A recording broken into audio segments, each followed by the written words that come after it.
So, David, were you brought up in this area? Is this where you grew up? I was brought up on Stow Hill in Newport, which is right near the centre of Newport, and the marches went past what would have been our house at the time. So, so the whole Chartist movement and the history of Chartism has always loomed fairly large in my mind from a young age. Yeah. So yes, so the Chartists went down Stow Hill to get to the Westgate Hotel. That was That's right. I lived very close to the cathedral, so they would have walked straight past. Yes, I mean it was a hugely important part for anyone growing up in Newport. It was part of the way that teachers enthused us about history, and it put Newport on the map in a historical sense. Of course, as a special constable, you would have had a very particular role to play that night. Well, I would have done, and I would have acted to maintain law and order, but I would have also wanted to have that franchise. I think I would have missed out. I don't think we'd have got it in the 1832 Act, running a haulage business. So if I step back in time and try and work out where my politics would have been, they would probably have been with Peel's Free Traders and the Anti-Corn Law League, who you could argue are the fathers of the anti-European Union movement, perhaps. But the politics then are very different to the politics now, and it's regrettable actually that some people are trying to portray the whole history as a kind of a bunch of good guys fighting a load of evil Tories, and hey, look, we're the Labour Party or Plaid Cymru now, and we're pretty much the same thing, fighting the evil Tories. I mean, the Conservative Party didn't exist at the time. The Tory Party, as was a very different beast, and one that I certainly wouldn't have been a part of. The Liberal Party was very different. These were very, very different times, and it's difficult to try and interpose today's political situation on what was going on then. But if it gets people interested in the history, then that's a good thing. What got you into politics in the first place? What was it that inspired you as a youngster?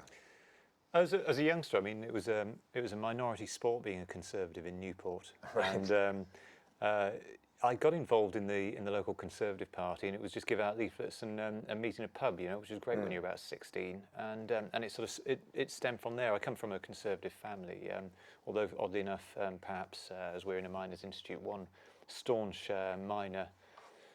My mother was the daughter of a miner and was brought up in a mining village and became a Conservative agent. So that was quite unusual at the time. How did that happen? What led to that? I mean, that's before I was born, so right, I couldn't say. But I think it's not true that all of the miners were Labour voters. Right. But certainly my grandfather, I'm told, was a bit of a bloody-minded man and was always have a Tory poster out in the village. Yeah. The only one in the village, as it were. The only Tory in the village. The only Tory in the village, yeah.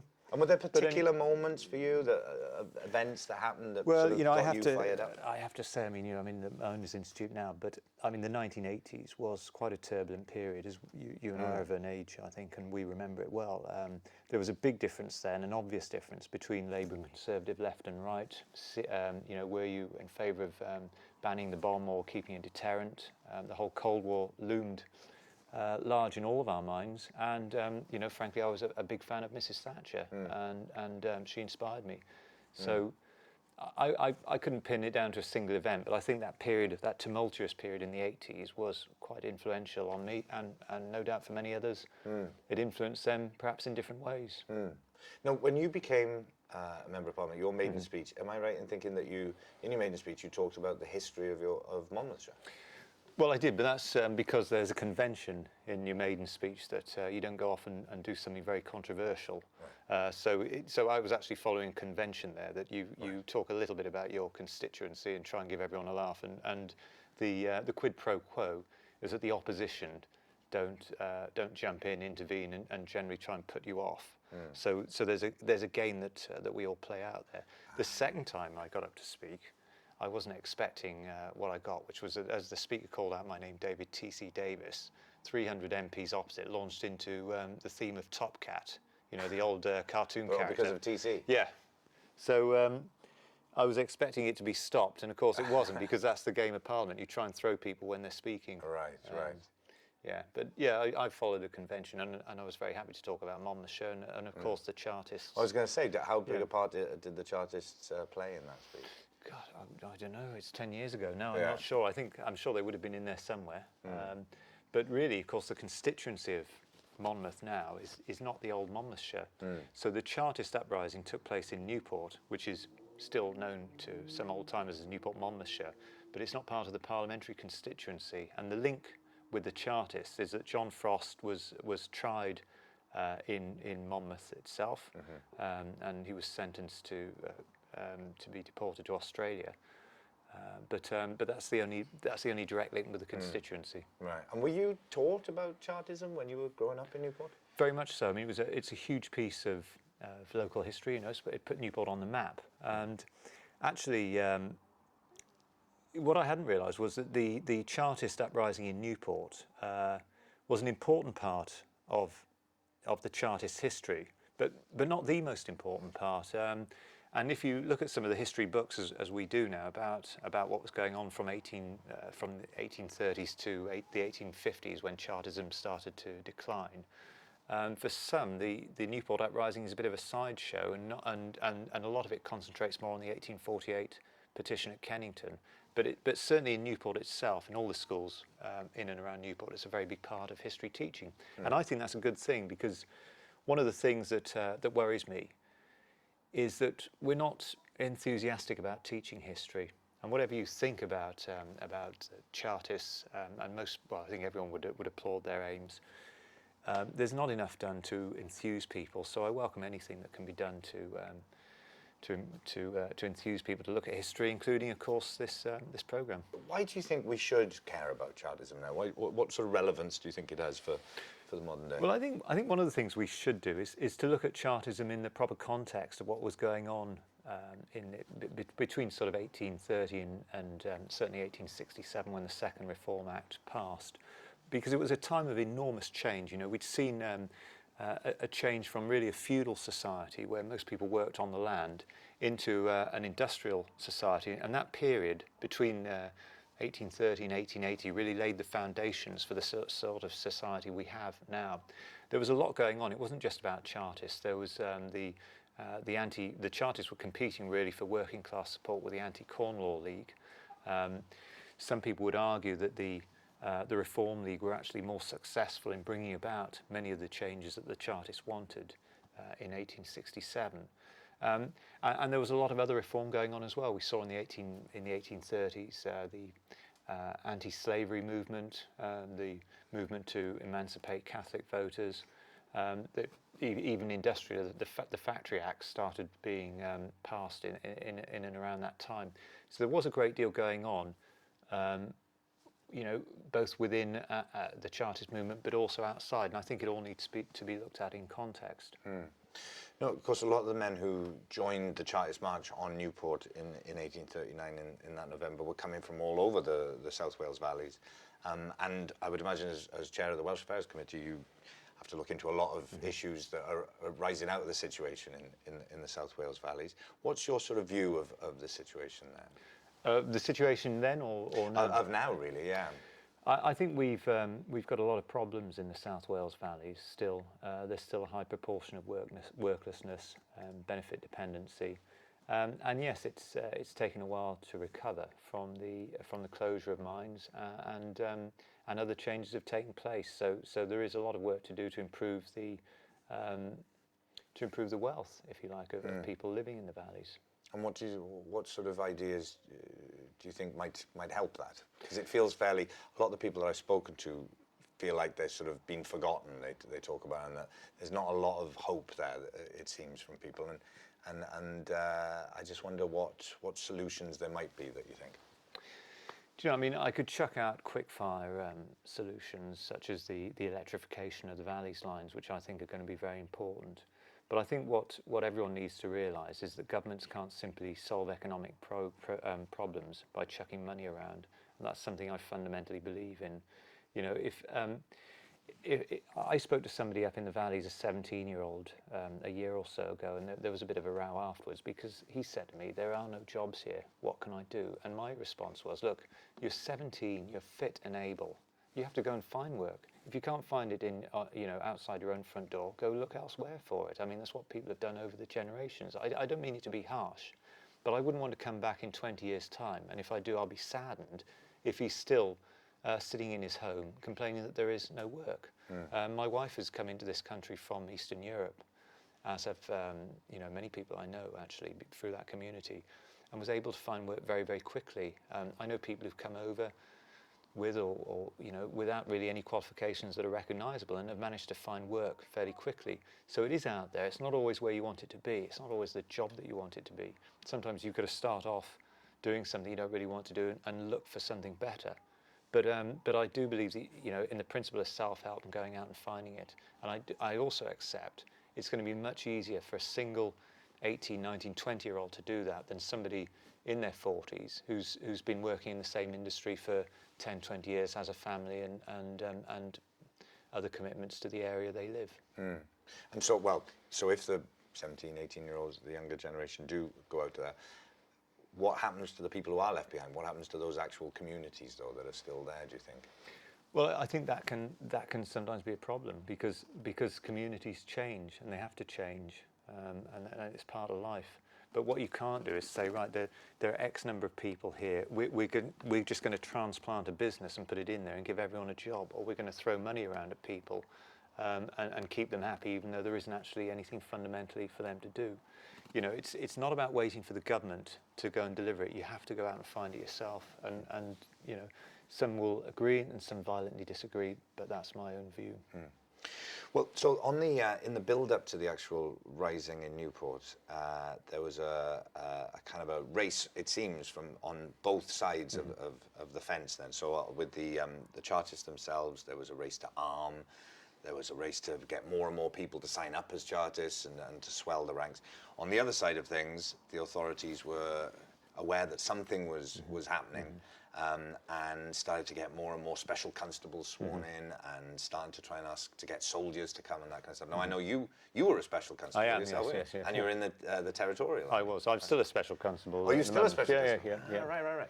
So, do you think it is ever justifiable to go outside the law because of your political beliefs?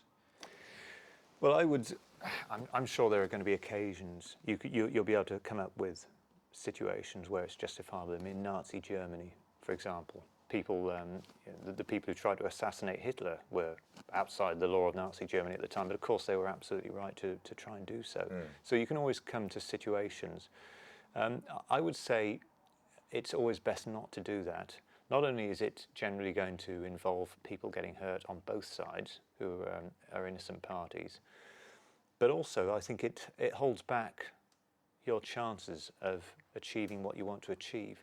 And what's interesting about the Chartists is that there was this split between those who wanted to achieve the widening of the franchise through moral force, people like Lovett, and those who were opting for physical force, arguably like O'Connell, although he distanced himself to some extent from some of the actual violence.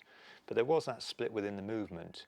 And I think in order to have succeeded, the Chartists would have needed a fairly wide constituency of people to be behind them, including those who'd already gained the franchise in the first Reform Act.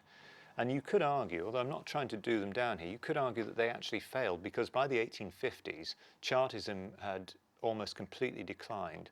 And other organisations like the Reform League and Reform Union had taken up that mantle, often with ex-Chartists amongst them. They distanced themselves very much from violence, and they got really most of what they were looking for when the Second Reform Act was passed in 1867. And you could make the same argument, I think, about the Anti-Corn Law League and the Anti-Slavery League as well.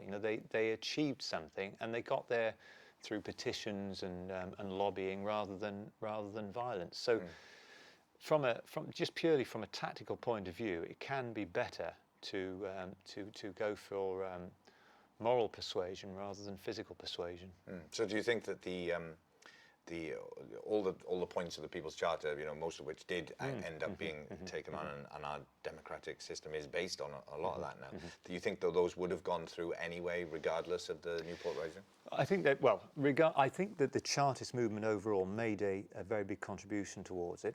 I think the Newport Rising was a small part, and it's an important part for us in South Wales, but it was a small part overall of what went on. And it's interesting that even some of the leading Chartists at the time distanced themselves from what went on in Newport, and even John Frost appeared to be slightly ambivalent about the whole thing. So I don't think we can, I think it would be stretching it to say that it was the Newport Rising that led to the Great Reform Acts some, 25, 20, 27, 28 years later. I mean, that really, I don't think any historian I've ever read would suggest that. But I think the Chartists made a very important contribution in calling for the franchise and for the other reforms they were looking for. Would it have happened without them? I suspect it would have done, but I'm sure that they played a very big part in that. And I think if the Chartists hadn't been there, then somebody else would have been doing it for them. I mean, it certainly put a lot of panic into the authorities, didn't it? There were a lot of inquiries afterwards about, you know, how on earth could this have happened? Why were people so, first of all, why were people so upset and angry? And also, how could they have organised themselves in this way? And how can we make sure this never happens again? And it seems that, at the very least, from the rising itself, it made people look into the conditions that the working people were living under and started to try and improve them. So that seems like it certainly helped. The other result that seemed to happen was that it meant they wanted to make sure that they could never happen again. And so suddenly there was an area that had very few police, very few soldiers, became sort of not flooded necessarily, but there was a lot more of a military presence brought into the area and a police presence. So in one way, it seemed to kind of alleviate conditions for the working people, but on the other hand, it kind of, the grip around them to make sure they could never rise up like that again became a bit tighter. Again, it's quite complicated, isn't it? Because there had already been movements and individuals campaigning against the appalling working conditions which people laboured under at the time. And, let's not undermine what the Chartists did, or even the Newport Uprising, because anything that drew attention to that was a good thing. So I would generally, I think I'd go along with you. As far as the military involvement, of course, we didn't have a police force, an organised police force, until Peel set it up. You've got me on the exact date there, but I think it was started in London anyway. So basically, law and order was dependent on special constables and on the military prior to that, and certainly at the time when the uprising took place. And it was surprising that the authorities hadn't seen it coming, because I think the Chartists in South Wales had gone outside or gone beyond what the mainstream part of the movement wanted, because a lot of the Chartists were very cautious about violence and in fact condemned any kind of violence. But in Newport, John Frost had people openly, or not openly, but certainly it was known that they were organising, they were drilling, they were getting arms. And there is a suggestion amongst some historians that Frost was motivated as much by his concern about democratic rights as he was by a fallout which he'd had with the elite of Newport at the time, and in particular a solicitor called Prothero over some will. And that anger had contributed to the amount of force that he was willing to bring to bear. And the general view is that Frost saw what happened in Newport as being the start of a national revolution.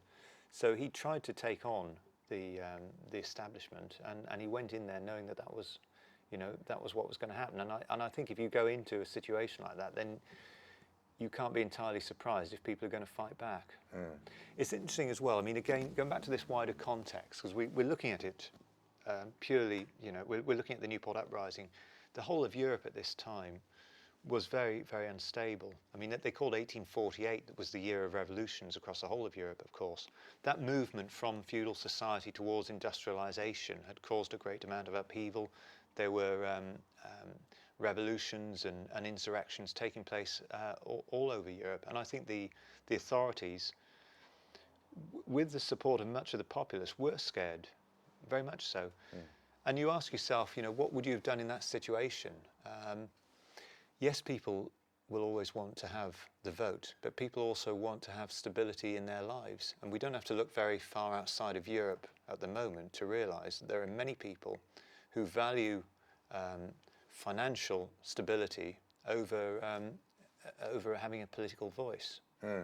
So you think people are actually foregoing a political voice in order to maintain their financial stability? I think I think there's a temptation to view the Chartists as being as speaking for the whole of the working man across the whole of the United Kingdom against a wicked Tory elite who are trying to keep everyone in their place. My reading of the history is much more complicated than that. There are lots of middle class and working class people who, yes, absolutely wanted to have the franchise, but didn't want to have revolutions, didn't want to see the guillotines all over the streets of Britain, which, after all, the French Revolution wasn't that far removed from this time, and would have, whilst they would have welcomed peaceful moves towards the franchise, would have been looking at what John Frost and O'Connell might have been calling for, and thinking, do I want to take the risk? You know, yes, I'd like to have the vote, but is this going to be an extension of the franchise, or is this going to be a bloody revolution? And I think people would have been scared of that, and so the Chartists were not speaking for everyone in the whole of the United Kingdom. And whilst you can find fault in the governments of Britain at that time, it has to be said that we managed to make that transition from a feudal society and a very undemocratic one to a society where everyone had the vote in a very peaceful way, without the kind of bloodshed that we saw in many other countries in Europe at the time. And that has to be a good thing. A lot of lives were saved because of it. It seems, unfortunately, though, that these days, having gone through the South Wales valleys and talking to a lot of people, they seem to have neither a political voice or financial stability. So what do we do about that? Well, we're jumping from the situation of the 1840s, which was a lack of franchise throughout the whole of the United Kingdom, back into the specific problems of poverty within the South Wales valleys. And I think these are two completely different situations. Within the South Wales valleys at the moment, everyone has the franchise. People do have a political voice, and they send their members of parliament, often their assembly members. You could argue, in fact, that people in Wales have more of a political voice now than people in England do. The constituencies, I mean, the Chartists, one of their 6 points was equal size of constituencies. But you have constituencies like Blaenau Gwent, which actually have far fewer people in them than say, than certainly than the average size in England. So people actually have more of a political voice in that sense. But I suppose they have a political voice, but you have to be heard. A voice has to be heard as well. And it seems like the feeling amongst a lot of the people in the valleys is that they're not being heard. They've been sort of forgotten. But then I suppose there are new ways of being able to engage people and to get their voices heard. I'm thinking of sort of using modern technology now with groups like 38 Degrees and things like that. Do you feel that they're helping people to kind of feel like they're being heard? I think the trouble with 38 Degrees is that they are trying to pretend to be something they're not. 38 Degrees, I'm on record as saying they're a left-wing organisation pretending to be completely impartial. They're not an impartial. They're no more impartial than the Taxpayers Alliance. The Taxpayers Alliance is essentially a right-wing organisation set up by people with links to the Conservative Party or UKIP. And incidentally, I'm not trying to criticise them. I like the Taxpayers Alliance. They're a great organisation for me, but let's not pretend that they're a left-wing group. Let's not pretend that 38 Degrees are a right-wing organisation. Their politics are very much to the left. And you know, if I were to look at what people talk to me about, they're very concerned about immigration, about law and order. There are a lot of people who will be concerned about about the economy as well. And I suspect if you went and took a straw poll, you'd find that people would be in favour of higher taxes for anyone who's wealthier than they are. Very strong anti-immigration rules, the abolition of the Human Rights Act, and so on. You get a mixture of sort of left and right-wing views. But of course, you'll only get the left-wing viewpoint from a group like 38 Degrees. Nothing wrong in that, but I just wish they'd be more honest about it. They say that they are merely the tools of their members, but in actual fact, they're a private limited company with a group of directors who are not chosen by their so-called members. I would always suggest that people just email MPs directly rather than going via third-party groups, because often the third-party organisations have their own political agenda and will be happy to take up causes that they happen to agree with, but not if they don't. And I'm afraid I would put 38 Degrees in that category. But yes, it's a good thing that people engage with members of Parliament. And incidentally, I mean, I often hear there are so many stereotypes about MPs. One of which, of course, is that whenever they're on recess, they got their feet up and are on a Caribbean island somewhere. I mean, can I say I've never been to a Caribbean island, and this is one of the days of recess, and it's like any other. It's a day of work. But another one is that MPs never ever listen to their constituents. Well, can I say I read every single email that I get. So I'm listening very, very carefully. I can't always agree with what constituents are saying to me, but that doesn't mean to say I'm not listening. And I think the day that MPs of any party stop listening, they're in danger of losing their jobs, because people know.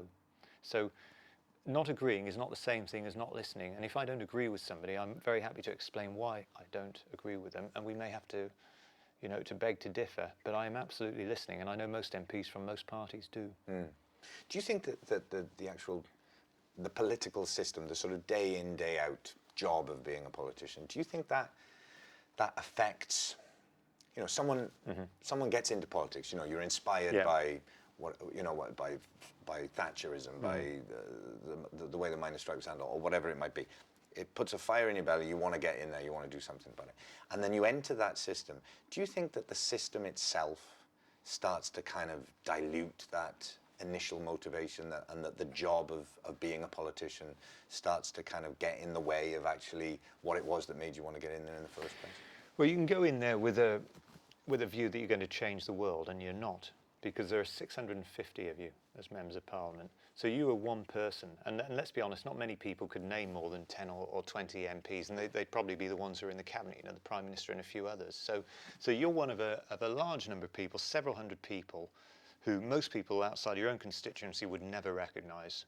So you don't even have the right to go in there and change the world. It's an arrogance to think, I've been elected, I can go and change the world. What about the other 649 people who may not have, may not share your view of how the world should be changed? So that's the first thing. But there's another problem, and I don't know the answer to it, and that is that MPs are basically doing two jobs. One job is being done in their constituencies, where they become the focal point for anyone with a complaint about some form of officialdom. It might be somebody who can't get hospital treatment in time. It might be that the roads are not paved, or it could be anything, planning issues. These kind of run-of-the-mill issues. These are what people want to come and see their MP about, and I'm very happy to provide that service. At the same time, going on in Parliament, you've got a completely separate job. We're going to be recalled tomorrow. I know this isn't being published until the new year. We're going to be recalled tomorrow to discuss the situation in Syria. As an MP, I've tried to take an interest in the Middle East. I've been there 5 times or so. I've been to Iran, to Syria, and the West Bank, and so on. And I've tried to really educate myself about this. But I can't educate myself to that level of detail about every single subject on which we might have an important vote. And therefore, sometimes I'm having to rely on what I hope is the expertise of others, and that's regrettable. But there are only so many hours in the day. And I sometimes think that people might want to consider what is the job description we want from our MPs. Do we want them in London legislating, or do we want them in their constituencies, occasionally popping up to London to vote? I don't pretend to have the exact answer.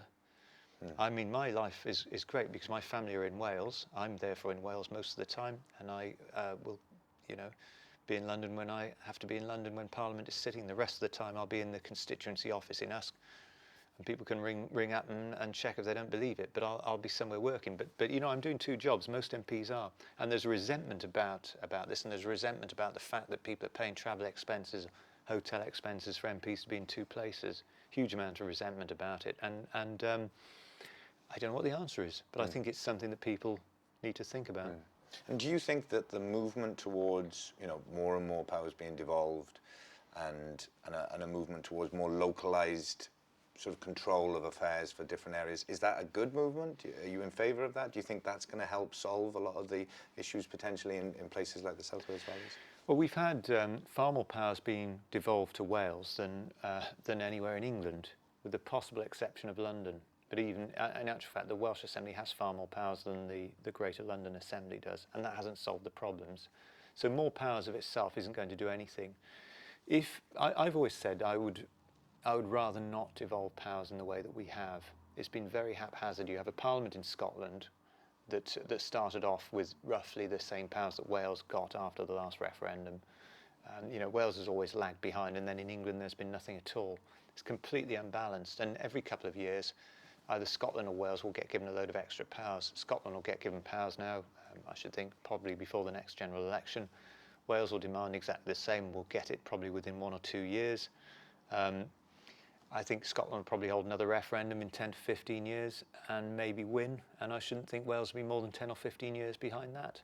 But we've never thought about what's going to happen in England. And for anyone who cares about the union, and I do, I think the only option now really is to have some kind of federal system where Welsh, Scottish and you have Welsh, Scottish and English parliaments, and some kind of federal parliament on the German or Canadian model overseeing it and keeping everything locked in. Otherwise it's bound to fragment and fall apart. So I've been asking everybody on my journey that if there was to be a new People's Charter, a new 6 points that would help representation, general representation, and you could put one thing on it, what would you put on there?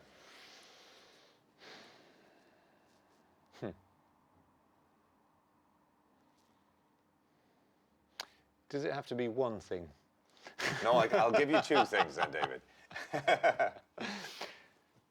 Well, I'll be a bit cheeky and I'll go with 3. I would say the first thing is I'll go back to the original 6 points of the Charter and say that the one thing that we haven't put in place but should have done was constituencies of equal size. Now I appreciate we don't have the rotten boroughs of Old Sarum and so on anymore. But nonetheless, there is a huge discrepancy in the size of constituencies. We tried to put that right a few years ago and were defeated in Parliament. We therefore still have unequal constituencies and unequal voting rights, therefore, across the United Kingdom. The second thing I would do is to work out exactly what powers are going to go where and find some system to lock that into place, and that would probably mean some kind of federal settlement. It's not something I chose to go into politics for, and it doesn't inspire me, but I see that as the only way to keep the union together and ensure that I don't die under a different flag to the one I was born under. And the third thing is that I think we have had a big discussion over MPs' pay and expenses about 5 or 6 years ago, and that issue has sort of calmed down a bit, although not entirely. I think we need to do something similar over what it is that we actually expect from our members of Parliament. What do we want them doing? And just as importantly, what do we think that they shouldn't actually be doing? And that's what I would put in. Great, okay. And one other thing, I don't know, you probably know this already, but that I was trying to find out about the people who did die on that night and the morning of the rising.